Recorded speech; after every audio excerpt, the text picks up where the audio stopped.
إن الحمد لله والصلاة والسلام على رسول الله نبينا محمد صلى الله عليه وآله وصحبه وسلم. أشهد أن لا إله إلا الله وحده لا شريك له وأن محمدا عبده ورسوله.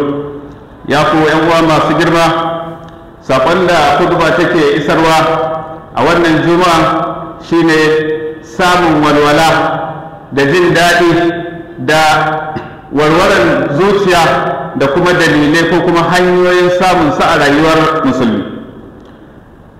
Ya ku musulmi, ku sani cewa ita wannan rayuwa ta duniya ba ta rabuwa, ba za ka iya raba ta da ƙalubale iri-iri ba, matsaloli da damuwa iri-iri da baƙin ciki da damuwa ba ka raba rayuwar ɗan adam da waɗannan abubuwa. Kuma musamman a irin wannan zamani wanda yake fitintunu sun yawaita, sannan ƙalubale na rayuwa ya yi yawa, ƙalubale na tsaro ya yi yawa da sauran dai damuwa da takura da ke damun 'yan uwa musulmi ko kuma duniya ga baki daya. To ku sani cewa samun farin ciki da walwala ta zuci da buɗewar ƙirji wata ni'ima ce mai girma wadda Allah maɗaukin sarki yake yin baiwa da ita ga wanda ya so daga cikin bayansa masu jin tsoron Allah salihai. Allah maɗaukin sarki ya ba mu walwala da farin ciki a zukatanmu a rayuwarmu. Don haka babu wani jin daɗi a rayuwar nan, babu daɗi ga rayuwa ga baki ɗaya sai idan ya zama cewa mutum yana da farin ciki da walwala a zuciyarsa, kuma sa'an nan ba ya da abin da ke damun shi wanda ke tada mai da hankali. Babu farin ciki a rayuwa sai mutum ya samu kwanciyar hankali. Sa'an nan samun kwanciyar hankali da farin ciki a rayuwar mutum ba a iya samun shi kawai ta hanyar tara dukiya ko kuma ta hanyar samun matsayi. Saboda me kuma ba a iya samun shi da dukkan wani abin da mutane suke ta rigima, suke ta nema ba ji ba gani ido rufe a wannan rayuwa. Saboda za ka tambayi kanka, da yawa za ka ga mutane waɗanda yake mawadata, waɗanda yake suna da matsayi mai girma, amma kuma babu walwala a cikin rayuwa, kuma ba sa jin daɗin abin da suka tara na duniya. Sa'an nan za ka iya samun talaka wanda yake bai da komai amma yana da walwala da kwanciyar hankali da wadatar zuciya tare da shi. Saboda haka ya zama cewa abu ne wanda yake Allah maɗaukin sarki ne ke ba da shi. Muna roƙon Allah maɗaukin sarki ya ba mu kwanciyar hankali da walwala da farin ciki a wannan rayuwa tamu. Sa'an nan samun walwala da farin ciki a rayuwar mutum yana daga cikin mafi girman kyaututtuka wanda Allah tabaraka wa ta'ala ya yi masoyinsa annabi Muhammad sallallahu alaihi wasallam. Ya faɗa a cikin alƙur'ani yake cewa shin ba mu buɗe ƙirjinka ba, ma'ana muka baka farin ciki da walwala da kwanciyar hankali da jin daɗin rayuwa, sa'an da muka ɗauke maka nauyin abin da yake nauyaya maka jiki, wanda yake ya nauyaya bayanka, sa'an nan muka ɗaga ma'ana muka ɗaukaka ambatanka. Ku sani cewa Allah ya ce lalle tare da tsananin nan akwai wani sauƙi, sannan tare da tsananin nan akwai wani sauƙi. Allah ta'ala ya faɗa kuma cewa duk wanda Allah maɗaukin sarki ya so ya shiryar da shi yana bude ƙirjinsa ya ba shi walwala, ya ba shi fahimta har yanzu ya ga cewa ya shiga musulunci, ya karɓi musulunci. Wanda kuma Allah ke nufin ɓatar da shi yana sanya ƙirjinsa ya zama a takure, zuciyarsa ta zama ƙuntace, babu walwala, babu farin ciki, babu kwanciyar hankali, kai ka ce mutumin da ke tattakawa ne yana hawa sama. Domin da yadda mutum yake takawa ko bene ne kake hawa, kana takawa kana jin numfashinka yana ƙara wahala, to haka wato zuciya da ƙirjin wanda yake Allah bai nufe shi da shirya ba yake kuntace, ba buɗe yake ba balle ya samu farin ciki a rayuwarsa. Ya ku bayan Allah, yana daga cikin abin da ke sanya mutum ya samu walwala da farin ciki a rayuwarsa ya nisanci cututtuka na zuciya, kamar abin da ake kira hasada da jin haushin mutane da ganin ƙyashinsu da adawa da su, saboda yana daga cikin abin da wato gwargwadon tsarkin zuciyar mutum, gwargwadon yadda zuciyar shi da ƙirjinsa yake buduwa, gwargwadon da yake samun walwala da kwanciyar hankali. sa'annan gwargwadon kuma hasadansa da miyagun cututtuka na zuciya gwargwadon yadda zai ta samun takura da bakin ciki a rayuwarsa. Shi yasa wani malami yake cewa wanda yake da ɗabi'a ta hasada ba abin da yake samu idan yana zaune cikin mutane sai nadama. Idan wajen mala'iku ne baya da wani kaso sai la'ana daga mala'iku da kuma kiyayya. Sa'an nan idan ya keɓe shi kadai ba abin da ke damun shi sai baƙin ciki da takura da damuwa. Sa'an nan a ranar alkiyama bai da rabo sai samun baƙin ciki da kuma ƙonuwa saboda fushin Allah maɗaukin sarki. Daga wajen Allah tabaraka wa ta'ala kuma bai da wani kaso sai dai nisanta da ƙiyayya da ƙyama da Allah maɗaukin sarki yake masa. Ya ubangiji Allah ka tsare mu daga irin wannan cutuka. Saboda ka ya kai musulmi ka yi ƙoƙarin ganin cewa ka cire cutar hasada daga zuciyarka ta hanya kamar haka. Duk wanda kake ma hasada kai ƙoƙari ka ga cewa yanzu kana kyautata masa. Sa'an nan ya zama cewa ka nuna masa soyayya. Sa'an nan na uku ka riƙe masa addu'a ta alkhairi. Sa'an nan na hudu ka rinƙa bayyana alkhairansa. Duk wanda ya zama cewa kana masa haka to da wuya ya zama cewa ka riƙe hasadarsa a cikin zuciyarka. Allah mana maganin hasada. Ya ku musulmi, duk wanda ke son ya samu walwala da kwanciyar hankali kuma Allah madaukakin sarki ya bude masa zuciyarsa to ya nisanci zalama da haɗama ga abin duniya, kuma ya yarda ya farin ciki ya gode ma Allah akan abin da Allah ya kasa ya bashi na kyauta a wannan duniya. Domin ne sa'an da mutum ya yarda da abin da Allah madaukakin sarki ya kasa ya bashi, idan ya haka zai samu kwanciyar hankali da zaman lafiya. Sa'an nan mutum ka shedinka da leƙawa ka hango abin da Allah madaukakin sarki ya bayar wasu, kai kuma kana ganin cewa Allah bai baka ba, sai ka rena kyautar da Allah madaukakin sarki ya ma. Allah madaukakin sarki ya ce manzon sallallahu alaihi wasallam kada ka daga idanunka zuwa ga kallon abin da muka yi masu baiwa da shi ko kuma muka je da su daɗi da shi na nau'in ƙawar duniya. Mun yi haka ne domin mu fitine su, amma arzikin ubangijinka shi ne mafi alkhairi ko mafi dawama. Da yawa sau daga cikin mutane a yau zuciyarsu a takure take, hankalinsu a tashe yake, ransu a ɓace yake a dalilin haka har ya zama cewa sun fada cikin aikata manya-manyan laifuka. In ma laifi da Allah maɗaukin sarki babba mafi girma shi ne sun fada shirka saboda neman abin da suke son su cimma na wannan rayuwar duniya, musamman tara dukiya. Sun fada cikin satan ɗaukan kayan da ba nasu ba, ko mutum ya fada cikin wata alfasha saboda neman ganin cewa ya tara dukiya ko ya samu wani matsayi ta kowace hanya. Wannan ba al'adar musulmi ba ce ba. Kuma daga cikin mutane wanda suke da irin wannan haɗaman da zalama sun kamu da manya-manyan cututtuka masu kisa saboda zalama na wannan rayuwa ta duniya. Ka sani cewa ya kai musulmi arzikinka har abada ba zai taɓa kuce maka ba ko ta yaya. Ya zo a cikin hadisi wanda yake Albani ya inganta shi, manzon Allah sallallahu alaihi wasallam ya ce shi arziki ya fi tsananin neman bawa fiye da yadda ajalinsa yake neman sa. Yadda ka san cewa mutuwa idan lokacin ka yayi babu yadda za a yi ka kubuce mata, haka ne duk abin da ke naka kowa ya tsaya gaban ka wallahi sai ka same shi. Hadisi ne daga manzon Allah sallallahu alaihi wasallam. Arzikin naka ya fi neman ka fiye da yadda ajalinka yake neman ka, saboda haka nan duk abin da ke naka sai ka same shi. Akan haka Ibn al-Qayyim yake cewa kai abin nan musulmi kamar yadda hankalinka da damuwa da abin da aka umarce ka, abin da Allah maɗauki sarki ya umarce ka da shi. Kar ka damu da abin da yake an lamunce maka, an baka garantinsa, domin da arziki da ajali abubuwa guda biyu ne wanda Allah maɗaukin sarki ya lamunce ma kowa. Duk abin da ke naka sai ka same shi. In kuma ajali ne, lokacin da Allah ya rubuta ma ba ka wuce wannan lokacin. Kuma ka sani cewa yake matukar akwai rai to arziki ko na tafe. Idan Allah madaukakin sarki ta hanyar hikimarsa ya rufe maka wata kofa, to da rahamarsa kuma sai bude maka wata kofa.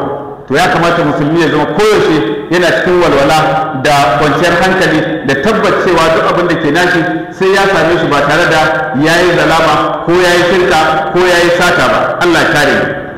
Ya ku musulmi, yana daga cikin abubuwan da ke kawo mutum walwala ta rayuwar nan, mutum ya lizimci tsara sallah ta farilla.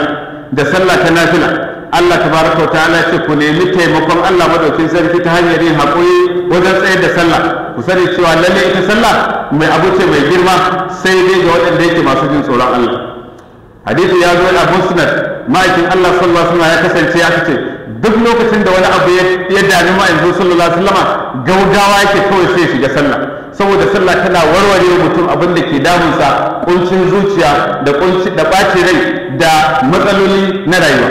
Da za mu riƙi wannan da mun samu walwala, da mun samu sauƙi daga cikin abubuwan da ke damun ma a wannan rayuwa. Allah ta'ala ya ce lalle mun sani cewa ƙirjinka yana takura, ranka yana fashi dangane da abin da kafirai suke faɗa dangane da kai, don haka ka yi tasbihi game da gode wa ubangijinka, sannan ka zama daga cikin masu yin sallah, masu yin sujada. A Sheikh Muhammad Aminu Shinkidi a littafinsa Adwa'ul Bayan yake cewa yadda Allah madaukin sarki ya jero yin tasbihi sa'annan da yin sujada a sanadiyyar samun takura da ɓacin rai da manzon Allah sallallahu alaihi wasallam yake dalilin abinda kafirai ke ce masa, ke faɗa masa na miyagun maganganu, ya ce wannan ya nuna cewa sallah da tasbihi babban dalili ne na yaye kunci da damuwa da ɓacin rai. Saboda haka ya zama cewa manzon Allah sallallahu alaihi wasallam duk lokacin da ransa ya ɓaci gaugawa yake sai ya shiga sallah, sai ya zama cewa ya samu warwara. Ya ku musulmi, yana daga cikin dalilai hanyoyin da mutum ke samun walwala da farin ciki a rayuwarsa, dawwamar da zikiri, ambaton Allah a kowane hali kuma a kowane lokaci, saboda zikiri yana da babban tasiri wajen warware mutum matsalolinsa da buɗa masa ƙirjinsa da kawo masa farin ciki. Sa'an nan gafala kuma tana da cikin dalilan da ke kawo mutum kunci a zuciyarsa. Allah madaukin sarki yana faɗa a suratul Ra'd ayata 28 yake cewa lalle waɗanda suka yi imani sa'an nan zukatansu suna samun natsuwa da kwanciyar hankali ta hanyar ambaton Allah. Ku saurara, lalle ta hanyar ambaton Allah ne zukata suke samun natsuwa. Ya ku musulmi, ku roƙi Allah madaukin sarki ya ba ku walwala da kwanciyar hankali da kuma wato maganin abubuwan da ke bata mutum rai a cikin zuciyarsa ta hanyar yin addu'a, domin tana daga cikin manya-manyan dalilai da ke sa Allah ya yaye mutum damuwarsa da kuncin rai da ɓace rai.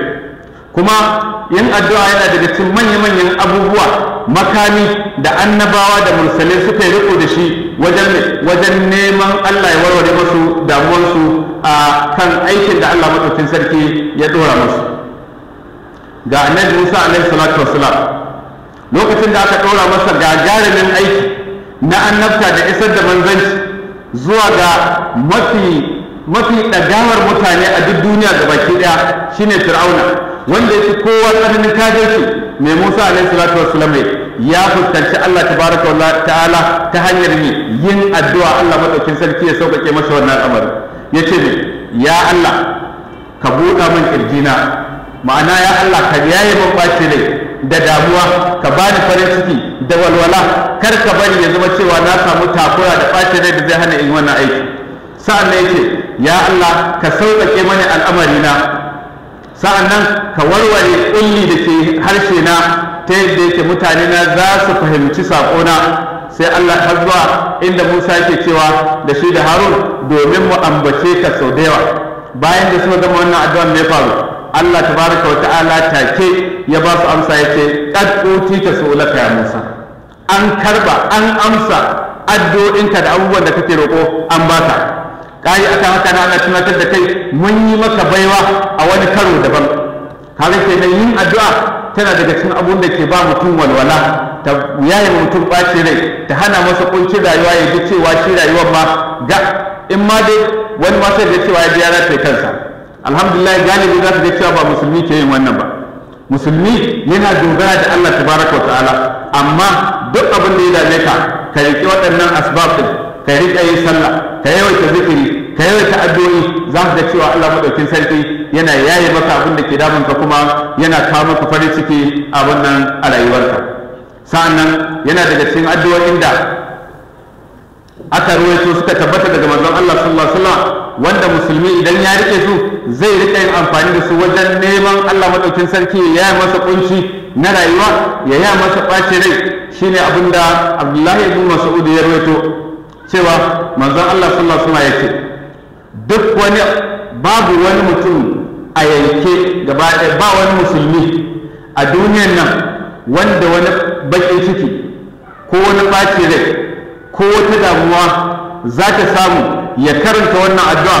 Ma'aikin Allah sallallahu alaihi wasallam ya ce tabbas ko sai Allah tabaraka wa ta'ala ya tafiyar masa da baƙin cikinsa, ya mai masa da farin ciki a madadin wannan baƙin cikin nasa. Menene addu'a? Manzon Allah sallallahu alaihi wasallam ya ce mutum ya ce Allahumma inni abduka, ya Allah ni bawanka ne, ibnu abdika dan bawanka, ibnu amatika dan baiwarka, kai ne kake da control din rayuwata gaba daya, kuma hukuncin ka yadda ka so yana gudana a gare ni. Sa'an nan duk wani hukunci da kai adalci ne a gare ni, ya Allah.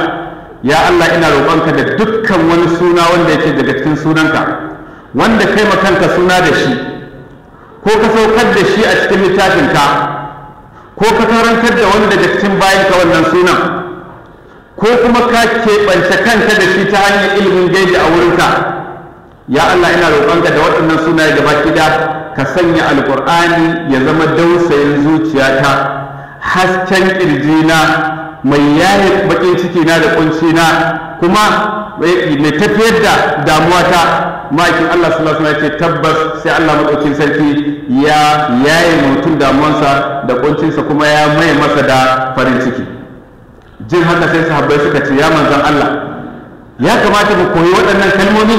Ma'aikin Allah sallallahu alaihi wasallam ya ce tabbas ya kamata duk wanda ya ji su lalle ya koyi waɗannan kalmomi, ya koyi wannan addu'a. Ahmad ya rawaito wannan hadisi, kuma Albani ya inganta wannan ruwaya.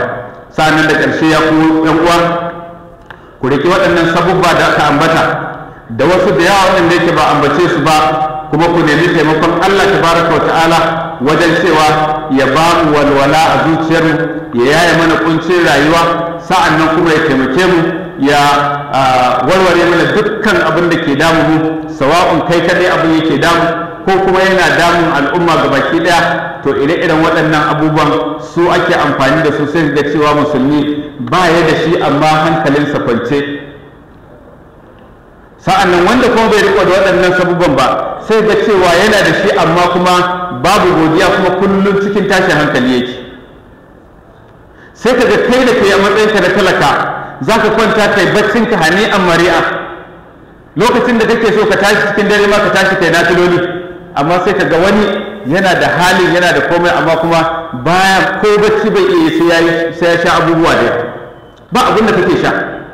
Saboda haka kar mutum musulmi ya rikice ko ya roɗe saboda wani yanayi da ya samu kansa a ciki, ya koma ga Allah ya gani, ya ga abubuwan mamaki. Allah tabaraka wa ta'ala ya yi mana damuwa. Allah madaukin sarki ya ɗaukaka darajar mu, Allah madaukin sarki ya gafarta kurakuran mu, Allah tabaraka wa ta'ala ya yalwata mana arziki a wannan ƙasa tamu, ya sanya ya ba mu shugabanni masu tausayi. Allah tabaraka wa ta'ala kuma mu ya ba mu ikon yin da'a kamar yadda Allah ya faɗa, kuma Annabi sallallahu alaihi wasallam ya faɗa. Allah tabaraka wa ta'ala ya mana gafara. The summary of the khutbah is happiness and ways of attaining happiness. As a Muslim, how can you be happy? So that you be free from anxiety, be free from depression, because so many people today have been affected by anxiety and depression. And if you are affected by one of these diseases, hardly can you live comfortably in this world.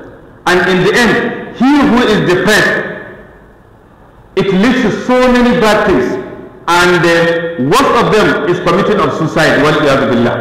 For a Muslim to feel that life is so tight to him that he feels like committing suicide, that is very, very dangerous indeed. Then what are those things that you follow as a Muslim so that you will be happy?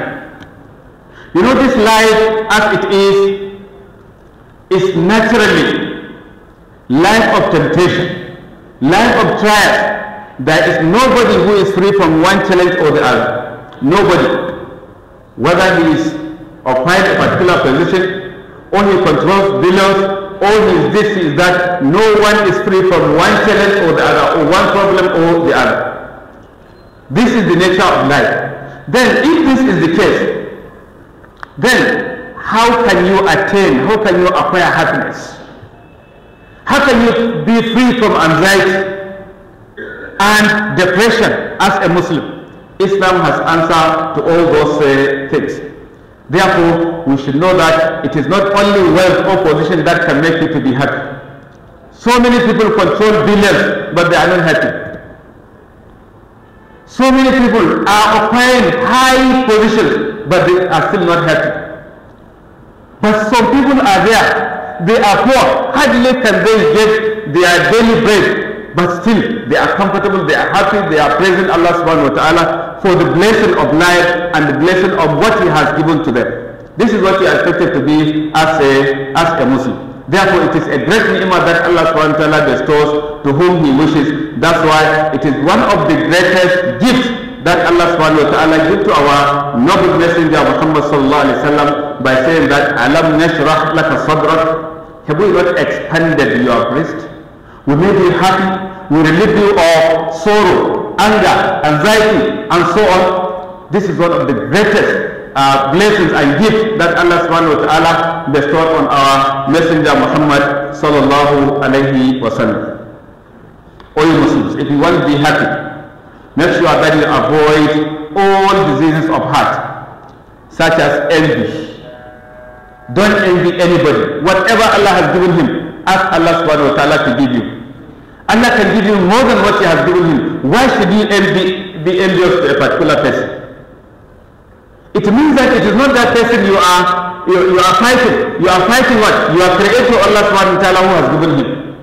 That is why scholars say that the share of someone who is envious, whenever there is any majlis, is that he is always regretting. If he is alone, he is always regretting. His share from angels is what? Curse from angel will continue to be descending on him. And his share from Allah subhanahu wa ta'ala is Allah's punishment. So how can one be happy? How can his heart be expanded? Someone whose share with Allah subhanahu wa ta'ala is hatred. Someone whose share with Allah subhanahu wa ta'ala is what? Is Allah's punishment. Therefore try and avoid being envious to anybody. Whatever Allah has given you, He can give you more than that. Pray to Allah subhanahu wa ta'ala to give you. Another thing that can make you to be happy is that you should avoid greed. Muslims today are extremely greedy. You want to be rich now, today, you want to be rich, you want to get money. That is not the law of Allah subhanahu wa ta'ala. However, be what? You should get contented. Ask Allah subhanahu wa ta'ala, be gradual, do what is halal, look for your sustenance from halal. Allah will do it for you. But if you say it is now you want it, no, it's not like that. As far as we are concerned as Muslims, we believe that your sustenance, if it is yours, definitely it will come to you, no matter who stands to block your way. The Prophet of Allah sallallahu alaihi wasallam said that one's sustenance looks for him aggressively more than the death is looking for you. We are all sure that we are going to die. But whatever Allah decides that you are going to get, you will definitely get it, no matter who is blocking your way. This is a hadith of the Prophet sallallahu alaihi wasallam. Therefore, Ibn Qayyim said that you should not disturb yourself with what Allah subhanahu wa ta'ala has guaranteed you of sustenance. You should know that as much as you are alive, your rizq will continue to flow. Nobody will block it from you. If Allah subhanahu wa ta'ala closes one source for you, Allah will open another source for you. If at all you are alive, Allah will continue to give you. Again, another source that will make you happy is that make sure that you are constant in observance of your salat, both compulsory and nafila. The Prophet of Allah sallallahu alaihi wasallam, whenever he is disturbed, whenever he was faced with any challenge, he will just enter, perform salat. Before he finishes, it will clear away by the grace of Allah. Is that what we are doing? If you are not happy, if you are a smoker, you go out from. So you continue, you hit your brain, you confuse yourself, and the solution will never come. If someone is one who drinks, he go and take beer, it confuses him more. It's never a solution. But as a Muslim, perform ablution, and observe, even if it is just 2 rakat, and see what Allah will do, the wonders that Allah subhanahu wa ta'ala will do for you. So we are living sources, ways that we will be happy and our hearts will be expanded. We will be happy and then we will be free from anxiety and depression, but we are looking for other sources that will never be way out for us. Another source is that dhikrullah. Make sure that you are always in constant remembrance of Allah subhanahu wa ta'ala. Dhikr. Be it tasbih, be it istighfar, be it salatul nabi, be it continuously. Your heart will find comfort and you will have stability. You will be happy. Allah will expand your heart. Allah says, "Alladhina amanu wa tatma'innu qulubuhum bi dhikrillah, ala bi dhikrillah tatma'innu qulub." Another thing is what? Face Allah subhanahu wa ta'ala through prayers. Whatever problem, no matter the gravity of problem facing you, tell Allah subhanahu wa ta'ala. Sincerely, pray to Allah the Most High. Allah will give you way out. Even the messengers of Allah, they were charged with very serious and tasking assignment of extending Allah's message to the kuffar. What did they resorted to what? Supplication, asking Allah subhanahu wa ta'ala. Have we forgotten about Musa alayhi salatu wasalam, who was sent to the most tyrant creator on the earth, Fir'aun? What did Musa do? Say, Rabbi shrah li sadri, wa yassir li amri, وَهَلْ يُقَدَّمْ لِسَانِ يَبْقَهُ أَوْ قَوْلِ. To the end, then Allah subhanahu wa ta'ala in the end, قَالَ قَدْ أُوتِيتَ سُؤْلَكَ يَا مُوسَى. All your requests have been granted, O Musa. Why should we not pray and ask Allah subhanahu wa ta'ala for solutions? And one of the prayers that you should be doing on daily basis, don't forget it. The Prophet sallallahu alaihi wasallam said, no Muslim would be stricken by agony, anxiety, sadness, or whatever form of distress, and he reads this supplication except that Allah subhanahu wa ta'ala clears it away from him, and he gives him in exchange, he gives him happiness in exchange of that his distress. It's for him to say, Allahumma inni abduka ibn amatika nasiyati biyadika, to the end of that verse, that dua. May Allah subhanahu wa ta'ala make us to be happy. May Allah enlighten our hearts. May Allah make things easy for us. May Allah bless our country more and more. May Allah subhanahu wa ta'ala make our leaders to be pious and also to take care of our welfare, to listen to our outcry whenever we are crying. May Allah subhanahu wa ta'ala also make us to be obedient, loyal citizens of the country. We ask Allah subhanahu wa ta'ala to save us and give us out from whatever challenge we are facing. بارك الله لي ولكم بالقرآن الكريم ونفعني وإياكم ما فيه من الآيات والذكر الحكيم. ربنا اشرح لنا صدورنا ويسر لنا أمورنا واحلل عقدة من ألسنتنا. بارك الله لي ولكم بالقرآن الكريم. قوموا إلى صلاتكم يرحمكم الله.